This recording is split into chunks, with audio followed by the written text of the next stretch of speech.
I'm Ms Lehnhart, your art teacher. We're going to be practicing drawing from observation again. Last time, we drew tools and interesting small objects from around the house. Here's some examples that artists made last week. Look at all the details on those tiny buttons on that calculator. And the Star Wars mask even has labels that guess the purpose for each of those parts.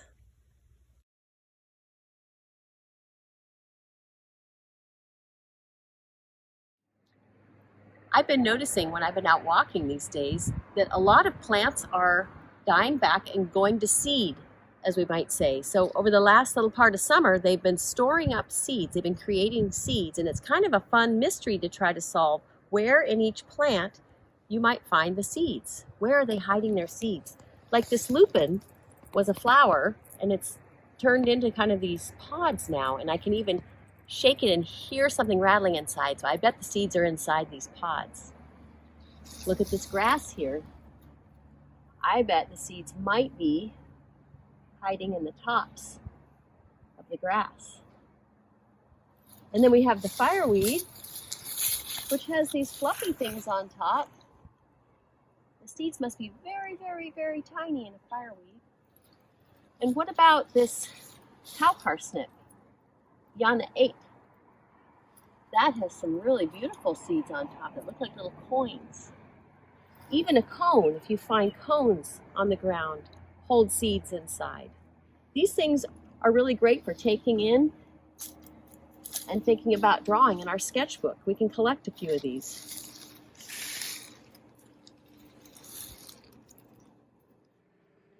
I brought a few of the plants in that I found outside that I suspect have seeds in them.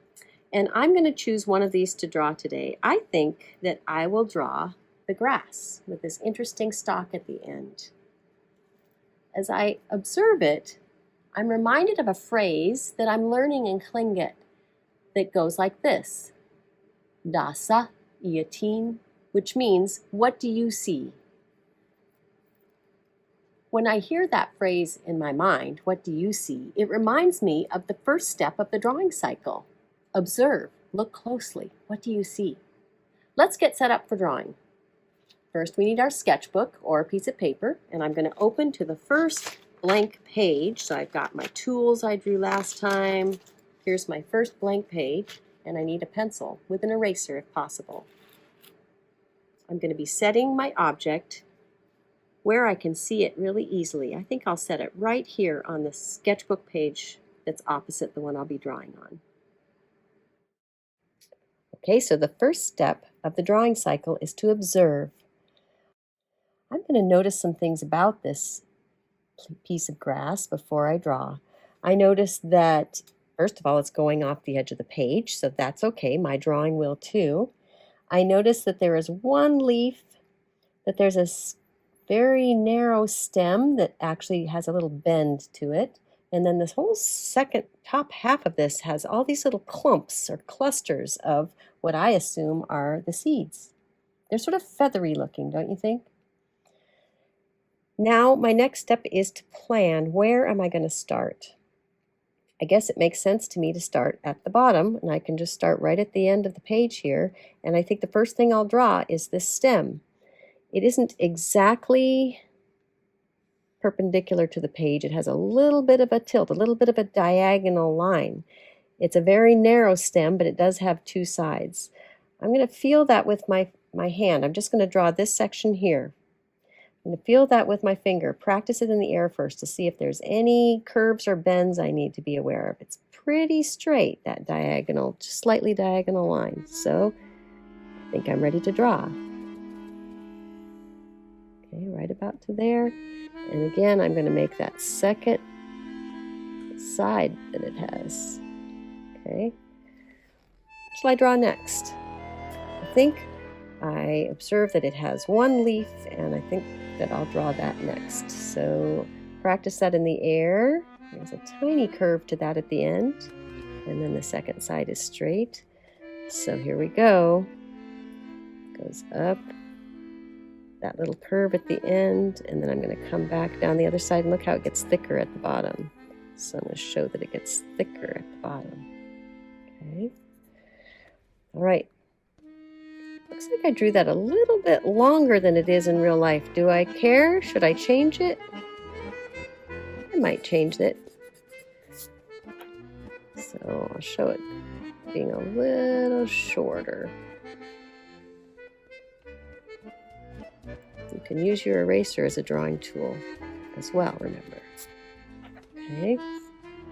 So now we're back up here, and I'm going to draw a really light kind of whisper line to show the stalk going all the way out to the end, even though that I know I'm going to be covering it up a little bit with some of these clumps of seeds, but just to give myself sort of a direction here.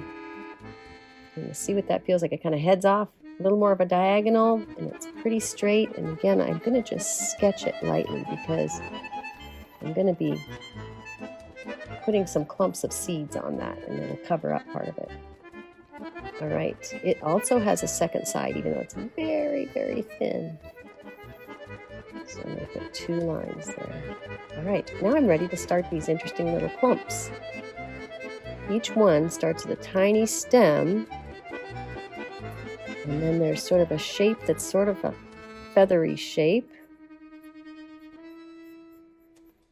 And if I were to draw the details of the seeds on there, kind of like these little lines, little shapes like that. Okay, so just kind of one at a time, I'll draw each of those, and they don't have to be perfect. If I run out of space for one or forget to put one in, the beauty of nature is that nobody really knows exactly how that grass went.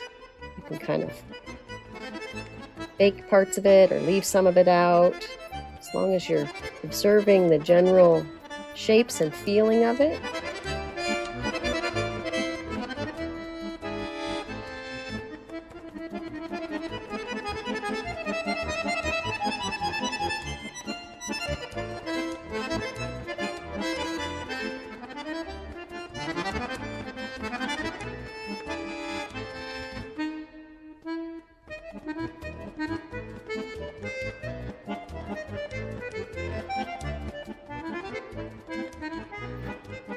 And the very tippy top of this drawing is one last stalk. It's kind of smooth, this one is, but I still see all those little tiny shapes, which I suspect are the seeds. Now, that's the general shape of the grass with the seeds on it. I really looked closely, and even though I didn't do everything exactly perfect, I was really observing and getting the general shape of things and those interesting little textures on each one of those that showed the individual seeds that are all clumped on that grass. Now, what I think is kind of fun is that while I've been shaking this around, something fell out of it. And I can also kind of take this apart a little bit and see if I can find those seeds in there. And I noticed that there's a lot of dry stuff, but what I found was this little black thing inside of one of them. So let's do this. Let's make a circle that looks kind of like a zoom in. And I'm going to draw this little seed that I pulled off of there, and maybe this little case that it was in. I'm going to draw those really big, like I'm using a magnifying glass, inside the circle. So here comes the shape of the seed. It's kind of like an oval with 2 points. Practice that a little bit with my finger before I draw it on there. And then the case looks like it has a little bit of a curve to it right now. I sort of see a little bit of almost like a pocket in it.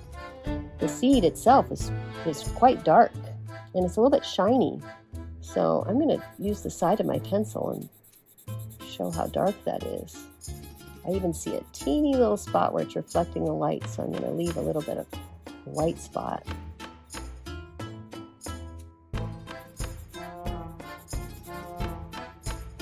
And I'm going to do some labeling. I'm going to show an arrow that comes from here saying this is what's inside one of those seed pods. And maybe I'll say this is the case,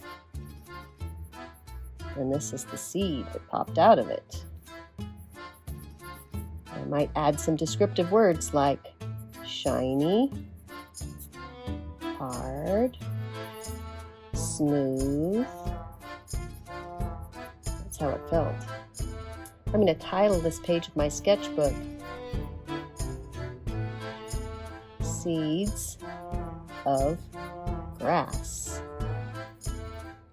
And again, I like to make a little border to finish it off. That's up to you.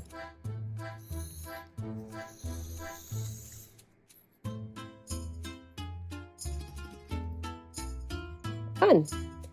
Makes me want to go find some more seeds to draw. Now it's your turn.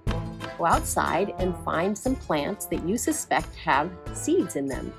Bring them inside and choose which one you'll draw.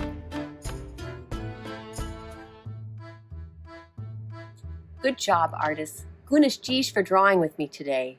This week you can go outside and find some wonderful treasures and bring some in and see if you can draw them from observation in your sketchbook. Happy drawing!